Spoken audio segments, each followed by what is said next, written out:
Hi, welcome to my channel. இப்போ நான் சுண்டல் குழம்பு சேர்க்குறேன். வாங்க எப்படி செய்யலான்னு பார்க்கலாம். அதுக்கு முன்னாடி வீடியோ பார்த்தீங்கன்னா லைக் பண்ணுங்கள், ஷேர் பண்ணுங்கள், மறக்காமல் சப்ஸ்கிரைப் பண்ணிக்கோங்க. இதை சாதத்து கூட, சப்பாத்தி கூட, தோசை கூட நல்லாயிருக்கும். வாங்க வீடியோக்குள்ளே போகலாம். இங்கே சுண்டல் நைட்டு ஊற வச்சுருக்கேன். இது காலையில் எடுத்து குக்கரில் மாற்றிட்டேன் கழுவிட்டு. இப்போ அது கூட தண்ணி ஊற்றி அடுப்பத்தை வச்சு அதை 3 விசில் விட்டு நம்ம இறக்கிடுவோம்.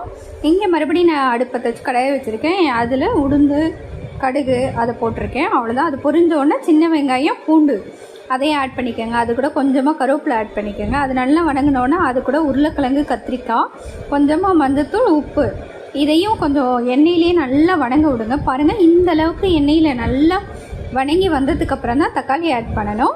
அது கூடயே தனியாத்தூள் ஆட் பண்ணிக்கோங்க, குழம்பு மிளகாத்தூள் ஆட் பண்ணிக்கோங்க. அப்புறம் கொஞ்சமாக தண்ணி ஊற்றி அந்த மசாலா வாடையெல்லாம் போகணும்ல, அதுக்காக அதை நல்லா எண்ணெயிலேயே வணங்க விடுங்க. இங்கே வணங்கி இருக்கிற நேரத்தில் என்னென்ன பண்ணுவோம், மிக்ஸி ஜார் எடுத்துக்கோங்க. அதில் கொஞ்சமாக தேங்காய் ஆட் பண்ணிக்கோங்க. அப்புறம் அது கூட கொஞ்சமாக சோம்பு ஆட் பண்ணிக்கோங்க. கொஞ்சமாக தண்ணி ஊற்றி அதை மைய பேஸ்ட்டாக அரைச்சிட்டு வந்துடுங்க. அவ்வளோதான். இங்கே பாருங்கள், சுண்டல் நல்லா பாருங்கள் வெந்துருச்சு. அவ்வளோதான்.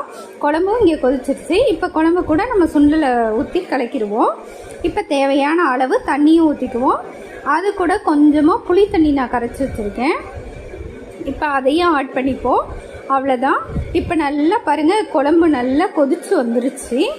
அவ்வளோதான், ரெடி ஆகிடுச்சு. இப்போ அது கூட என்ன பண்ணுவோம், தேங்காய் அரைச்சி வச்சுருக்கோம் பாருங்கள், அதையும் நம்ம ஆட் பண்ணுவோம். ஆட் பண்ணிவிட்டு ஒரு 5 நிமிஷம் தான் கொதிக்க விடணும். கொதிக்க விட்டு கொத்தமல்லி தழை தூவிட்டு அதை இறக்கிடுங்க. அவ்வளோதான். சாப்பிட செம்ம டேஸ்ட்டாக இருக்கும். கண்டிப்பாக ட்ரை பண்ணி பாருங்கள். ட்ரை பண்ணி பார்த்துட்டு எனக்கு லைக் பண்ணுங்கள், ஷேர் பண்ணுங்கள், மறக்காமல் சப்ஸ்கிரைப் பண்ணிடுங்க. Thank you guys.